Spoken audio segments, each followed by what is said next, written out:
starting up. There it is. Okay. So, hi my friends. It is time for another Tuesday at 10. For those who don't know me, my name is Lauren. I am a family documentary photographer, and if you don't know what family documentary is, it's basically just real life photography. Photography that is whatever's happening in your life. Hi Hillary. So, last week we talked about life balance, and I basically talked about the fact that it doesn't exist, that it's like trying to balance a pizza pan full of water, and the water has a mind of its own. But that's not very hopeful because you still have to live life with all of the crap that happens in life. So let's talk about what we can do about that. So this week we are talking about priorities, because I really think that's the best place to start. Like I said, this is going to be a 4-part series, so this is part number 2. Anyway, so here's what we can do to attempt life balance. So there is a popular guy in the entrepreneurial world. His name is Simon Sinek, and he's written a book, Start With Why. And I was listening to a TED Talk of his, and I found it really interesting to apply to life balance, which is not how he usually talks about it. It's more in a business sense, but my brain sort of connects things like this. So let me tell you what he says, and then I'm going to connect it to how we can apply it to our own lives. So he has what's called the golden circle, and it looks like this. So you've got a circle in the middle, which is the why. You've got a circle that's on the outside, that's the how. And then you've got a third circle, that's the what. So this is what he calls the golden circle. Here, I'm going to write it down. Pardon my terrible handwriting. All right, golden circle.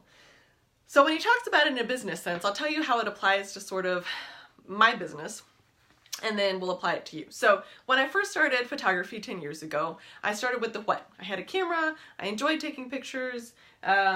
What I did was I took pictures for clients. How I did it was I did the more traditional portrait photography. I posed people, I gave them fabulous service, but the product I provided was the what. I didn't really have a why. I just enjoyed doing it. People paid me to do it, and it was a good thing to do. And they were happy, I was happy, everybody's happy. But I didn't really have a why for why I did it. I just did it because I liked it. I mean, that's the closest you could get, which Simon Sinek would argue isn't really a why. Maybe that's the reason, but it's not the real root of why you're doing what you're doing. So fast forward, to about 4 years ago. So I've been taking pictures for 6 years, and I just really started to love taking pictures of real life things. So going into people's homes, which I couldn't really get many people to hire me to do, but going into people's homes and taking pictures of their life. I practiced on my sister, I practiced on my friend, and I just fell in love with it. But it wasn't the why. That is just what I love to do. The why that I started this particular business that I am doing is because I feel like motherhood is one of the hardest jobs out there, and moms get overlooked. We give and we give and we give. We do laundry, we do dishes, we do all these things around the house. Some of us work. We look after the kids. We're doing late night bedtimes. It's exhausting. And there is very little feedback, positive feedback, when it comes from kids. It's not like kids are like, oh, thanks, Mom. I'm so glad I have clean clothes, and you have given me food to eat, and thank you for reading to me. I mean, sometimes they do, but it's tiring. And I feel like as moms, we're unappreciated, and we don't even appreciate ourselves and the fact that we're doing the most important work in the world. And I can see that, and that is my why. I want to help moms feel appreciated, and I want moms to value what they do and value themselves and be able to step back and see how amazing they are. That is my why. So how I do that, well, you could do that in a lot of different ways. So within my own business, how I do that is through pictures, obviously. I also use words of encouragement, which is something I really love to do. So I do that through words of encouragement, both online. That's what I partially do on my social media profile. And for my clients, I sort of do a special piece of that for them. And through gifts. Like I give gifts that help people feel encouraged and valued and important. So, and the what is the product that they get. So the what, it would be the family documentary pictures, the prints, the digital images, those sorts of things that they can hold on to. But it starts with here. And the thing that's really cool about his concept is if you start with the why, I can change what my what is. I can shift gears and provide something else like this. the education that I do on here is because I want to give back to moms. I want to support moms and help moms. So that is a different kind of what. I can put lots of different things in this category. Okay, enough about me. Let's talk about how we apply this to regular life and life balance. So let's talk about laundry, right? Laundry, what is it? You have laundry. You need clean clothes. The product that you get is clean clothes. How do you do it? Well, people have lots of different ways to do it. Some people sort the laundry into lights and darks. I don't. I just throw everything in because I don't have time for sorting. Some people spray out stains first, you know. Some people are very, wash it on hot, wash it on cold, whatever. That's the how. Now the why, that's a whole other thing. Like, why do you do laundry? Well, I think most of us would say because we want to have clean clothes. That is why we do the laundry. But that's not really a why. That's still the outcome. That's still the product. So why do we do the laundry? Well, let's dig a little deeper. So maybe you do laundry because you want a predictable, calm household for your kids. That is something that you value. That's something that's important to you. And part of how you achieve that is by having clean clothes for them in their drawers that they can find when they need clothes to wear. That is a why. The real deep reason for why you do something. But it's hard with the stuff that happens every day when it's so much what to think about the why behind things. But I think if we stop and think about the why behind things, we can better decide what our priorities are, what to keep and what to let go of. Otherwise, they all just happen. It's all just this onslaught of stuff that needs to get done. And so I really like the idea of thinking about the why so we can come to understand it better and come to understand our lives better and live our lives with more intention and less just haphazardly. I'm more of a haphazard person myself, but I've been working on this. This is something that I'm trying to do. So once we have the why, we have to learn how to let things go. So the first part is start with why. The second part is let things go. So, and this is hard. For example, my sister and I, every year we take a trip to Chattanooga. I love Chattanooga. It's my happy place, one of my happy places. The other one's Atlantic Beach for anybody who travels, but up to the Outer Banks. I love the Atlantic Beach is where we go every year. So anyway, back to Chattanooga. So we go to Chattanooga once a year, just her and me, just the two of us. And basically what we do is we walk to breakfast because it's a big walking city and a big eating city. It's a foodie city, which makes me happy. We walk to breakfast and we eat breakfast, and then we kind of meander and walk and talk to lunch. And then we eat lunch, and then we sort of walk and talk to dinner. So basically we're just walking and eating, walking and eating. That's pretty much all we do. Anyway, there's this one place that's a diner. You actually have to drive to get there, you can't walk, but it's an amazing diner, and what they've got is a big clear column in the middle that has cakes, giant cakes. I'm talking like 4-layer cakes the size of your head. I mean, they're enormous. And they spin around in this center column thing so everybody can see the different cakes that are there and choose which one they want. And they all look amazing, and I want to eat all of them. You know, like I want to try the chocolate one and the cookies and cream one, and I want to try the yellow cake with chocolate frosting because that's the cake from my childhood that I love.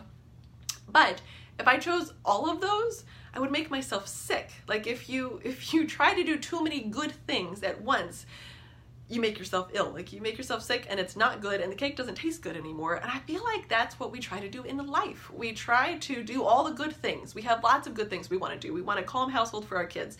We need to work so we can have income. We want to volunteer because it's important to volunteer and give back to society, and we value the things that we're volunteering for, right?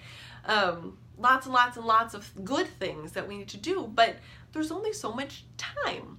And so you've got to figure out how much time you have and then evaluate the why for all of the good things and decide which ones to let go of, and then be okay letting go of them and not feeling like I have to do this because it's good and important. A book that I would recommend is The Best Yes by Lisa Turkis. I believe that's who it's by. It's really good at helping figure out where to best spend your time, helping you evaluate which things to say no to, and that it's okay to say no to things and to let them go, and to not have to hold on to them. We just don't give ourselves much room for those things, I feel like. So start with why, let things go and be okay with letting them go. And part of how I do that is remembering that life comes in seasons. It's not constant, it's ever changing. So like when my babies were little, we lived in a season of having toys on the floor most of the time. I mean, not like they didn't ever get cleaned up, but they did not get cleaned up often. And I know there are those moms that clean up every nap time and clean up every bedtime. I was not one of those moms. That was not important enough to me. And so toys just stayed on the floor. They just stayed on the floor. Because the why wasn't important enough. I didn't care enough. I was just trying to stay alive myself, trying to keep my children alive, clean diapers, fed, not crying. You know, that's pretty much all I had time for, and that's what I did. And now the toys cleaned up off the floor because I have time for that. I'm in that season of life. And I think we forget sometimes. We try to do all the things all at the same time because that's where we're at. All the things are important right now. And that just can't be true. It just can't be true. And so it is okay to let things go and say, I'm going to see that in 3 years. That is when I'm going to get around to that. I want to volunteer for this position. I can't do that now, but when my baby starts preschool, I will come and volunteer for this position, you know? And I like to put dates on it because it helps me. My children, we moved into this house, oh, let's see here. Not this past November, but the November before. I'm bad with years, so whatever that is. A year and a half ago, and we moved in, and the first thing my daughter asked me was, will you paint my room? I want my room painted. And I was like, I'm not even going to answer that question. You can ask me that question in a year, but I do not have time to deal with that right now.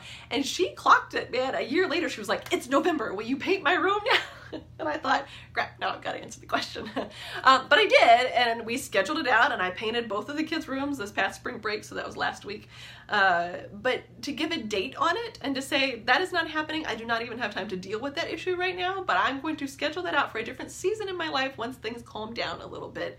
That helps because it gives you room to say no. You're not saying no forever. It's not like it's not important. It is important. You want to do it, but now is not the right time. But that time will come.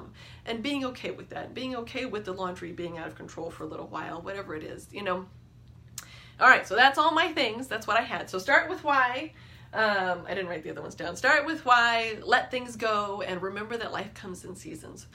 So hopefully that was helpful for you guys. And hold on, I'm gonna read the comments because I don't know how to do that. I don't sort either. I don't either. I know lots of people sort into lights and darks, Hillary. I can't do it. They just all go in together. And as a result, whenever I get new clothes in, I like wash them all in hot to get all of the color out of them. My husband complains because apparently I always shrink the clothes, but you know, that's what he gets. He can do his own clothes if he wants to, I guess. So, all right. I hope you'll have a good week, and I will see you next Tuesday at 10, and we're going to talk about, hold on, I have to remember. I wrote it down. My brain blanks when people ask me direct questions. I asked myself this direct question, and now I can't think of it, so I'm rambling. We're talking about more life balance, phase 3, which is, hold on, I have to look. This is pitiful, you guys. Hold on. Know yourself. Oh, I'm very excited. Yes, know yourself. I'm really excited about next week because this is the third piece of the puzzle, which I won't talk about too much, but first is knowing priorities and why you do what you do, and the next one is being able to know yourself and what you're capable of and what your strengths are. So we'll talk about that next week. I'll have some more details about that, do some research this week. But I hope you have a great week, and I'll talk to you later. Bye. Oh, I can't press it. It's not working, you guys. My fingers are too chubby.